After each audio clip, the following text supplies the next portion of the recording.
Good evening, dear listener, and welcome back to the Lazarus Hour, the show where old tales get new chills. I'm Kesia Lazarus, and this is part 2 of lot number 249. If you have not yet heard part 1, I recommend that you stop this episode and listen to part 1, so that you may appreciate the full scale of horror.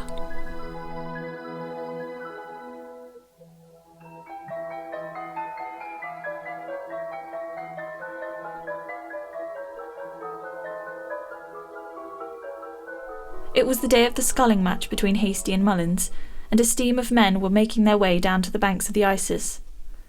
A May sun was shining brightly, and the yellow path was barred with the black shadows of the tall elm trees.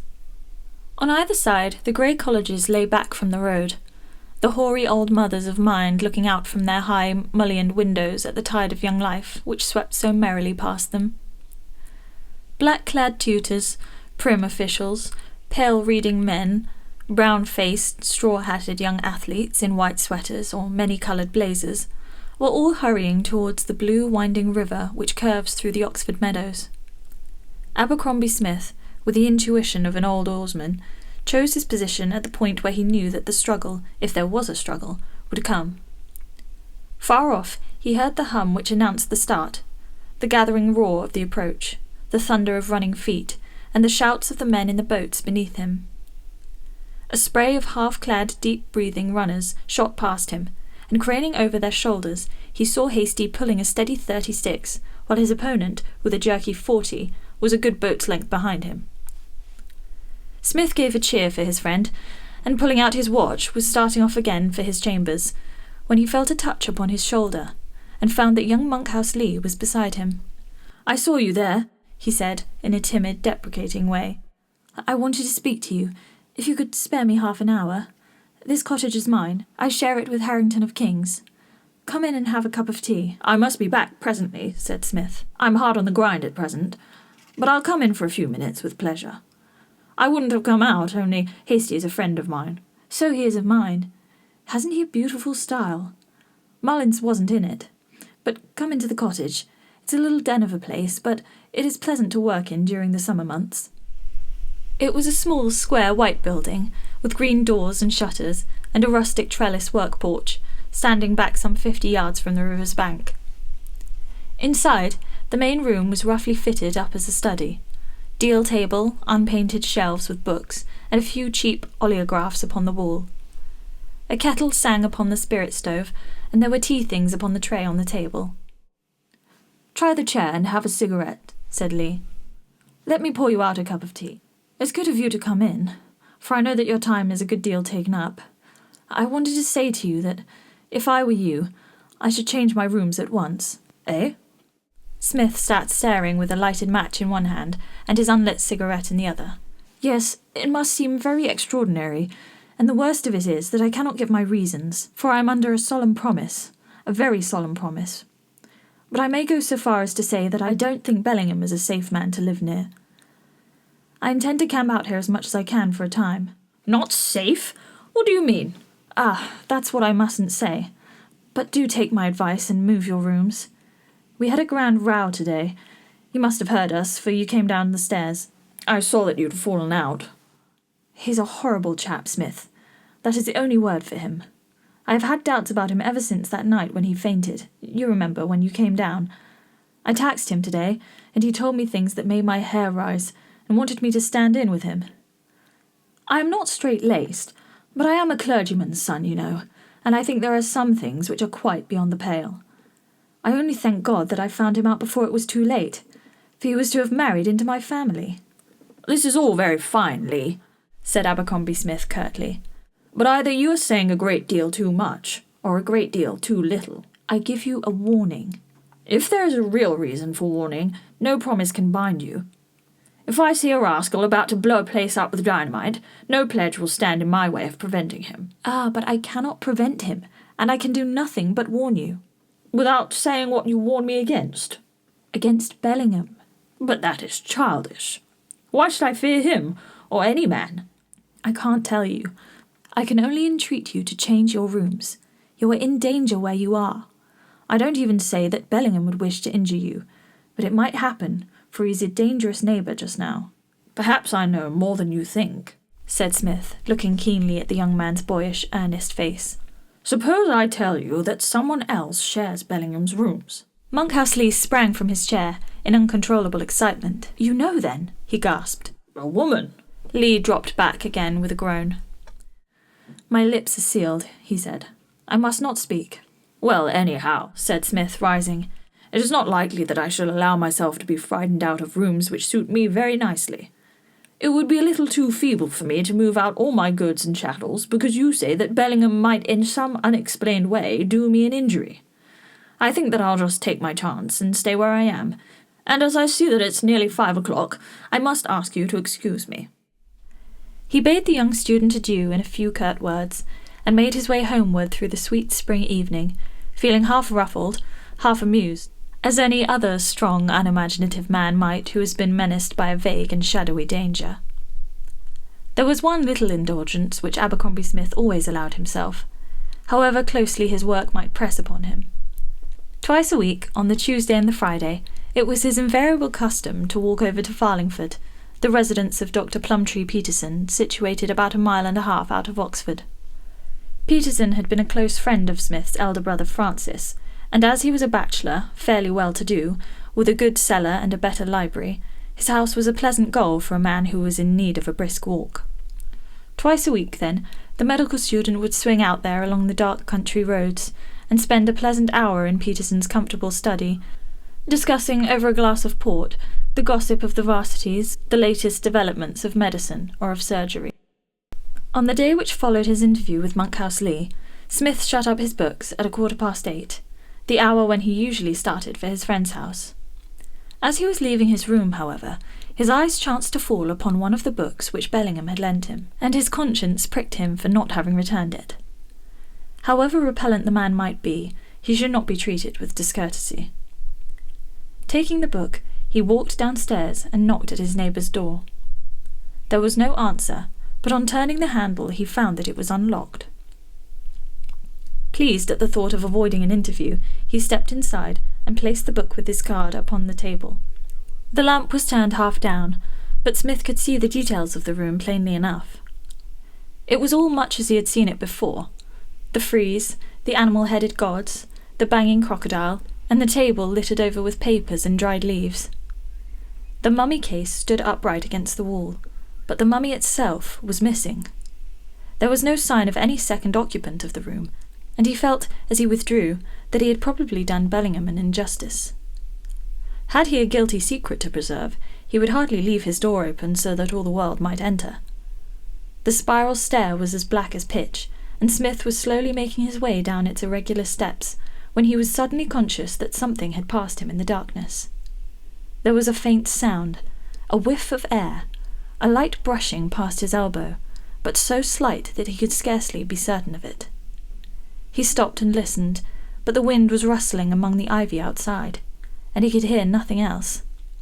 "Is that you, Styles?" he shouted. There was no answer, and all was still behind him. It must have been a sudden gust of air, for there were crannies and cracks in the old turret, and yet he could almost have sworn that he heard a footfall by his very side. He had emerged into the quadrangle, still turning the matter over in his head, when a man came running swiftly across the smooth-cropped lawn. "Is that you, Smith? Hullo, Hasty. For God's sake, come at once. Young Lee is drowned. Here's Harrington of King's with the news. The doctor is out. You'll do, but come along at once. There may be life in him. Have you brandy?" "No." "I'll bring some. There's a flask on my table." Smith bounded up the stairs, taking 3 at a time, seized the flask and was rushing down with it, when, as he passed Bellingham's room, his eyes fell upon something which left him gasping and staring upon the landing. The door which he had closed behind him was now open, and right in front of him, with the lamp shining upon it, was the mummy case. 3 minutes ago it had been empty. He could swear to that.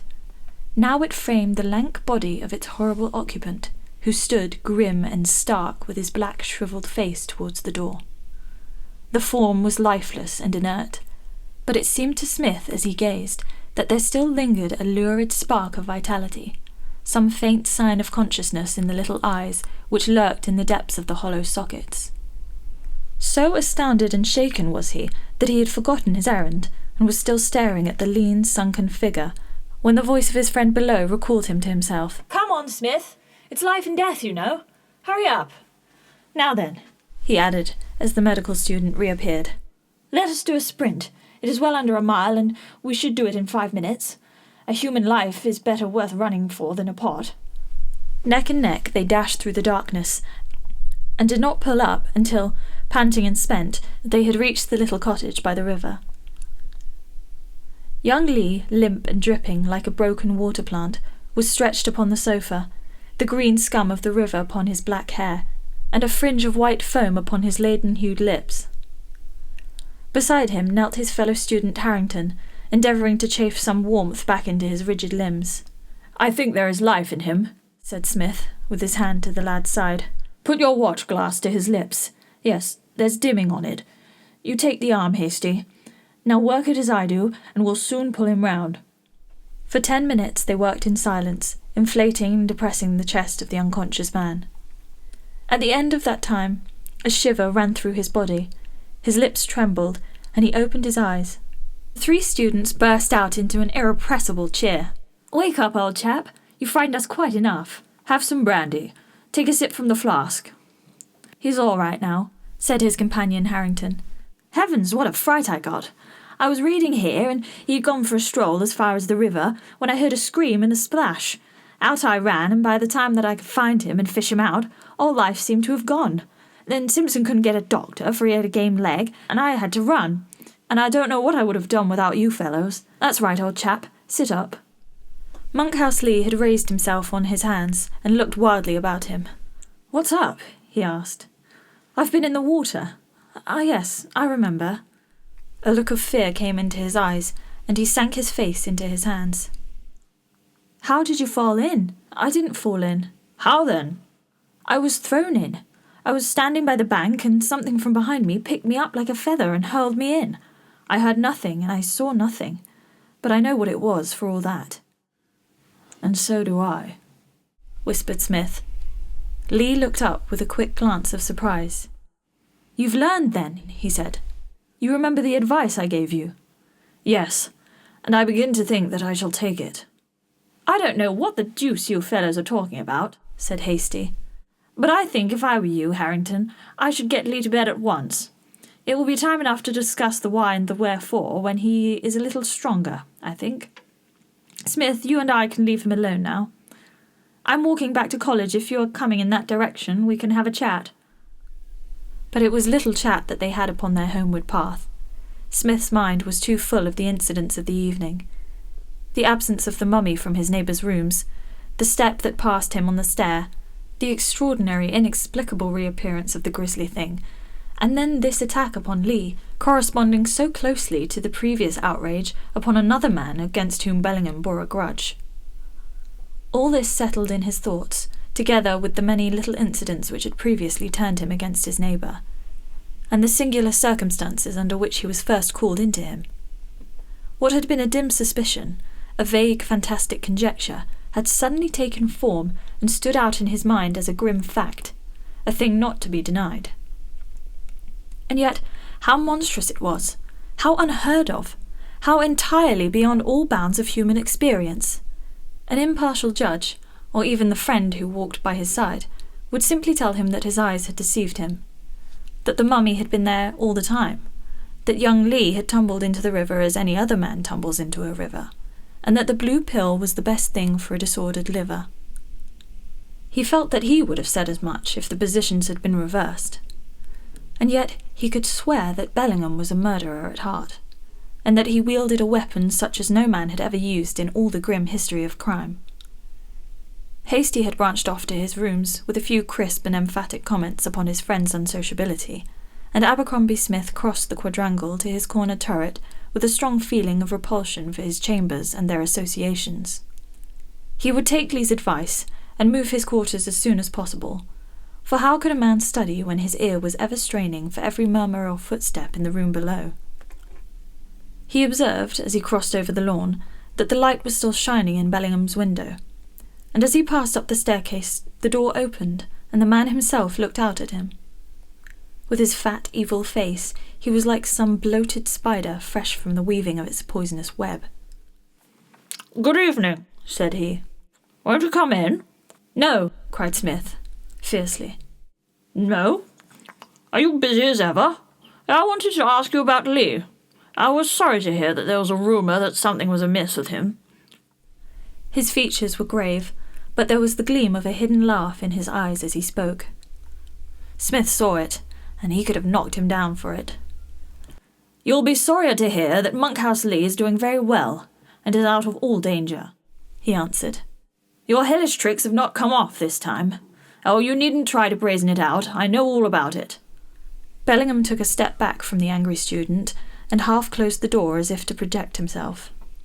"You're mad," he said. "What do you mean? Do you assert that I had anything to do with Lee's accident?" "Yes," thundered Smith. "You and that big bag of bones behind you. You worked it between you. They have given up burning folk like you, but we still keep a hangman, and by George, if any man in this college meets his death while you are here, I'll have you up. And if you don't swing for it, it won't be my fault. You'll find that your filthy Egyptian tricks won't answer in England." "You're a raving lunatic," said Bellingham. "All right. You just remember what I say, for you'll find that I'll be better than my word." The door slammed, and Smith went fuming up to his chamber, where he locked the door upon the inside, and spent half the night in, smoking his old briar and brooding over the strange events of the evening.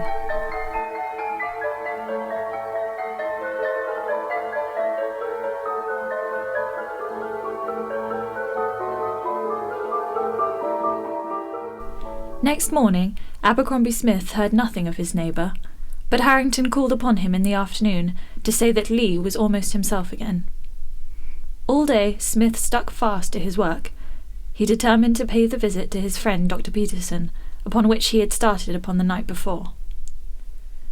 A good walk and a friendly chat would be welcome to his jangled nerves.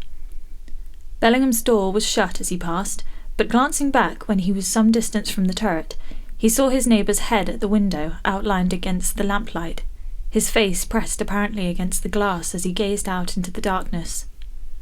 It was a blessing to be away from all contact with him, but if for a few hours, and Smith stepped out briskly and breathed the soft spring air into his lungs. The half-moon lay in the west between the two Gothic pinnacles and threw upon the silvered street a dark tracery from stonework above. There was a brisk breeze, and light fleecy clouds drifted swiftly across the sky. Olds was on the very border of the town, and in 5 minutes Smith found himself beyond the houses and between the hedges of a may-scented Oxfordshire lane. It was a lonely and little frequented road which led to his friend's house. Early as it was, Smith did not meet a single soul upon his way. He walked briskly along until he came to the avenue gate, which he opened into the long gravel drive leading up to Farlingford. In front of him he could see the cosy red light of the windows glimmering through the foliage. He stood with his hand upon the iron latch of the swinging gate, and he glanced back at the road along which he had come. Something was coming swiftly down it. It moved in the shadow of the hedge. Silently and furtively, a dark, crouching figure, dimly visible against the black background. Even as he gazed back at it, it had lessened its distance by 20 paces, and was fast closing upon him. Out of the darkness he had a glimpse of a scraggy neck, and of 2 eyes that will ever haunt him in his dreams. He turned, and with a cry of terror he ran for his life up the avenue. There were red lights, the signals of safety, almost within a stone's throw of him. He was a famous runner, but never had he run as he ran that night. The heavy gate had swung into place behind him, but he heard it dash open again before his pursuer. As he rushed madly and wildly through the night, he could hear a swift, dry patter behind him, and could see, as he threw back a glance, that this horror was bounding like a tiger at his heels, with blazing eyes and one stringy arm outthrown. Thank God the door was ajar. He could see the thin bar of light which shot from the lamp in the hall. Nearer yet sounded the clatter from behind. He heard a hoarse gurgling at his very shoulder. With a shriek, he flung himself against the door, slammed and bolted it behind him, and sank half fainting onto the hall chair. "My goodness, Smith, what's the matter?" asked Peterson, appearing at the door of his study. "Give me some brandy." Peterson disappeared and came rushing out again with a glass and a decanter. "You'll need it," he said, as the visitor drank off what he poured out for him. "Why, man, you're as white as a cheese." Smith laid down his glass, rose up, and took a deep breath. "I am my own man again now," said he. "I was never so unmanned before. But with your leave, Peterson, I will sleep here tonight, for I don't think I could face that road again, except by daylight. It's weak, I know, but I can't help it." Peterson looked at his visitor with a very questioning eye. "Of course you shall sleep here if you wish. I'll tell Mrs. Burney to make up the spare bed. Where are you off to now? Come up with me to the window that overlooks the door. I want you to see what I've seen." They went up to the window of the upper hall, whence they could look down upon the approach to the house. The drive and the fields on either side lay quiet and still, bathed in the peaceful moonlight. "Well, really, Smith," remarked Peterson, "it is well that I know you to be an abstemious man. What in the world could have frightened you?" "I'll tell you presently. But where can it have gone? Ah, now, look! See the curve of the road just beyond your gate?" "Yes, I see. You needn't pinch my arm off." "I saw someone pass. I should say a man, rather thin, apparently, and tall, very tall. But what of him? And what of yourself? You're still shaking like an aspen leaf." "I've been within hand's grip of the devil, that's all." "But come down to your study, and I shall tell you the whole story." He did so. Under the cheery lamplight, with a glass of wine on the table beside him, and the portly form and florid face of his friend in front, he narrated, in their order, all the events, great and small, which had formed so singular a chain, from the night on which he had found Bellingham fainting in front of the mummy case, until his horrid experience of an hour ago.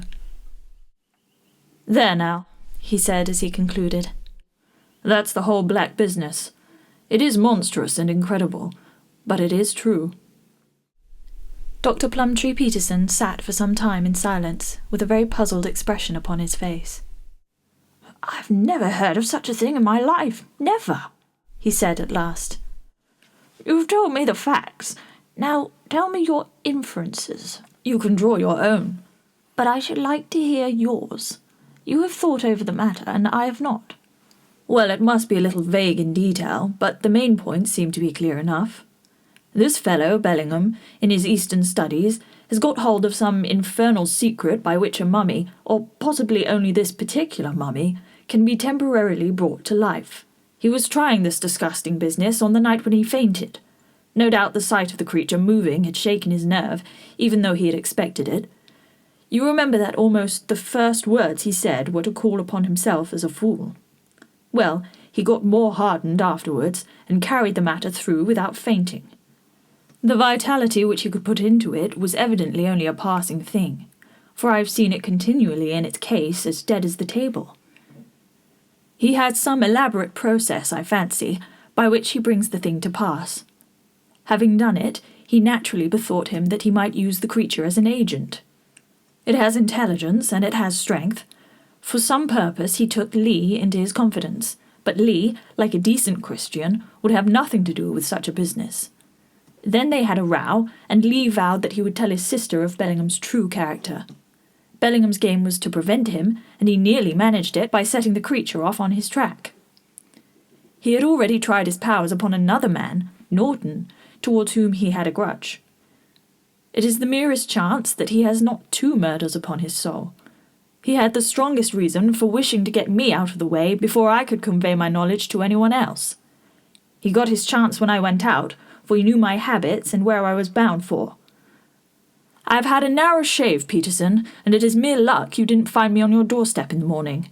I'm not a nervous man as a rule, and I never thought to have the fear of death put upon me as it was tonight." "My dear boy, you take the matter too seriously," said his companion. "Your nerves are out of order with your work, and you make too much out of it. How could such a thing as this stride about the streets of Oxford, even at night, without being seen. It has been seen. There is quite a scare in the town about an escaped ape, as they imagine the creature to be. It is the talk of the place. Well, it's a striking chain of events, and yet, my dear fellow, you must allow that each incident in itself is capable of a more natural explanation. What, even my adventure of tonight? Certainly. You come out with your nerves all unstrung, and your head full of this theory of yours. Some gaunt, half-famished tramp steals after you, and seeing you run is emboldened to pursue you. Your fears and imagination do the rest. It won't do, Peterson. It won't do. And again, in the instance of your finding the mummy case empty, and then a few moments later with an occupant, you know that it was lamplight, that the lamp was half turned down, and that you had no special reason to look hard at the case. It is quite possible that you may have overlooked the creature in the first instance. No, it is out of the question. And then Lee may have fallen into the river, and Norton been garrotted. It is certainly a formidable indictment that you have against Bellingham, but if you were to place it before a police magistrate, he would simply laugh in your face. I know he would. That is why I mean to take the matter into my own hands. Eh? Yes, I feel that a public duty rests upon me, and besides, I must do it for my own safety, unless I choose to allow myself to be hunted by this beast out of the college, and that would be a little too feeble. I have quite made up my mind what I shall do. And first of all, may I use your paper and pens for an hour? Most certainly. You will find all that you want upon that side table. Abercrombie Smith sat down before a sheet of foolscap, and for an hour, and then for a second hour, his pen travelled swiftly over it. Page after page was finished and tossed aside, while his friend leaned back in his armchair, looking across at him with patient curiosity. At last, with an exclamation of satisfaction, Smith sprang to his feet, gathered his papers up into order, and laid the last one upon Peterson's desk. "Kindly sign this as a witness," he said. "A witness? Of what?" "Of my signature, and of the date. The date is the most important. Why, Peterson, my life might hang upon it." "My dear Smith, you are talking wildly. Let me beg you to go to bed." "On the contrary, I never spoke so deliberately in my life, and I will promise to go to bed the moment you have signed it." "But what is it?" "It is a statement of all that I have been telling you tonight. I wish you to witness it." "Certainly," said Peterson, signing his name under that of his companion. "There you are. But what is the idea?" "You will kindly retain it, and produce it in case I am arrested." "Arrested? For what?" "For murder. It is quite on the cards. I wish to be ready for every event. There is only one course open to me, and I am determined to take it." "For heaven's sake, don't do anything rash." "Believe me, it would be far more rash to adopt any other course. I hope that we won't need to bother you, but it will ease my mind to know that you have this statement of my motives. And to go to roost, for I want to be at my best in the morning." Abercrombie Smith was not an entirely pleasant man to have as an enemy. Slow and easy-tempered, he was formidable when driven to action. He brought to every purpose in life the same deliberate resoluteness which had distinguished him as a scientific student. He had laid his studies aside for a day, but he intended that the day should not be wasted. Not a word did he say to his host as to his plans, but by 9 o'clock he was well on his way to Oxford. In the High Street he stopped at Clifford's, the gunmaker's, and bought a heavy revolver with a box of central fire cartridges. 6 of them he supplied into the chambers. Then he made his way to Hasty's rooms, where the big oarsman was lounging over his breakfast, with the Sporting Times propped up against the coffee-pot. "Hello, what's up?" he asked. "Have some coffee?" "No, thank you. I want you to come with me, Hasty, and do what I ask you." "Certainly, my boy. And bring a heavy stick with you." "Hello." Hasty stared. "Here's a hunting crop that would fell an ox. One other thing. You have a box of amputating knives. Give me the longest of them." "There you are. You seem to be fairly on the war trail. Anything else?" "No, that will do." Smith placed the knife inside his coat and led the way to the quadrangle. "We are neither of us chickens, Hasty," said he. "I think I can do this job alone, but I take you as a precaution. I'm going to have a little talk with Bellingham. If I have only him to deal with, I won't, of course, need you. If I shout, however, up you come and lam out with your whip as hard as you can lick. Do you understand? All right, I'll come if I hear you bellow. Stay here, then. It may be a little time, but don't budge until I come down. I am a fixture. Smith ascended the stairs, opened Bellingham's door, and stepped in. Bellingham was seated behind his table, writing. Beside him, amongst his litter of strange possessions, towered the mummy case, with its sale number 249 still stuck upon its front, and its hideous occupant stiff and stark within it. Smith looked very deliberately round him, closed the door, locked it, took the key from the inside, and then, stepping across to the fireplace, struck a match and set the fire alight. Bellingham sat staring with amazement and rage upon his bloated face. "Well, really now, you make yourself at home," he gasped. Smith sat himself deliberately down, placing his watch upon the table, drew out his pistol, cocked it, and laid it in his lap. Then he took the long amputating knife from his bosom and threw it down in front of Bellingham. "Now then," said he, "just get to work and cut up that mummy." "Oh, is that it?"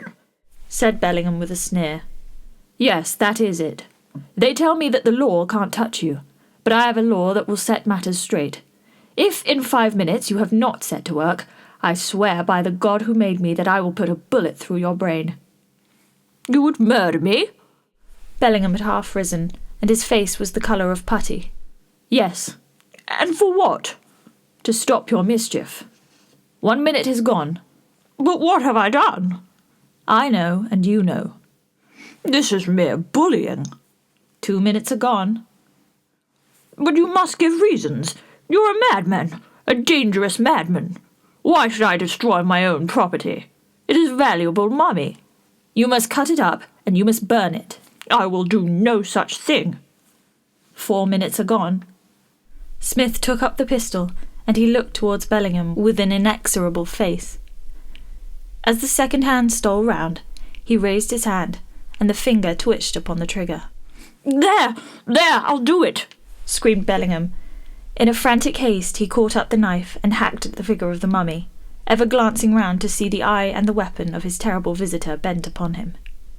The creature crackled and snapped under every stab of the keen blade. A thick yellow dust rose up from it. Spices and dried essences rained down upon the floor. Suddenly, with a rending crack, its backbone snapped asunder, and it fell, a brown heap of sprawling limbs, upon the floor. "Now into the fire," said Smith. The flames leaped and roared as the dried and tinder-like debris was piled upon it. The little room was like the stoke hole of a steamer, and the sweat ran down the faces of the two men. But still the one stooped and worked, while the other sat watching him with a set face.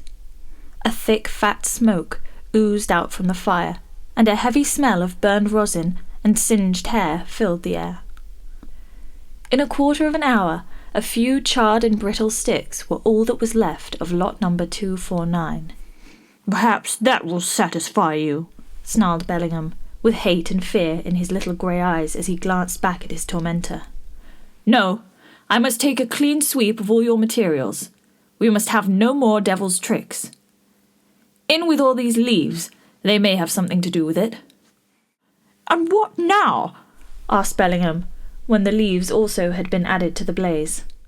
"Now the roll of papyrus which you had on the table that night. It is in that drawer, I think." No, shouted Bellingham. "Don't burn that. Why, man, you don't know what you do. It is unique. It contains wisdom which is nowhere else to be found. Out with it."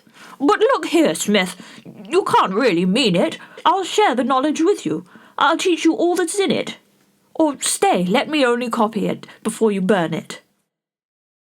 Smith stepped forward and turned the key in the drawer.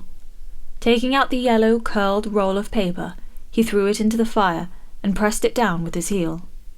Bellingham screamed and grabbed at it, but Smith pushed him back and stood over it until it was reduced to a formless grey ash. "Now, Master B," said he, "I think I have pretty well drawn your teeth. You'll hear from me again, if you return to your old tricks. And now good morning, for I must go back to my studies." And such is the narrative of Abercrombie Smith as to the singular events which occurred in Old College, Oxford, in the spring of '84. As Bellingham left the university immediately afterwards, and was last heard of in Sudan, there is no one who can contradict his statement. But the wisdom of men is small, and the ways of nature are strange, and who shall put a bound to the dark things which may be found by those who seek for them? And so ends the tale of Lot 249, a reminder that some treasures are best left buried. Thank you for joining us on this week's Haunting. If you enjoyed the story, feel free to tell a friend, leave a review, or whisper it ominously into the wind. Whatever gets the word out. I'm Kesia Lazarus, and this has been the Lazarus Hour. Join us next week for another episode. Until then, keep your lights low and your sarcophagus sealed tightly shut.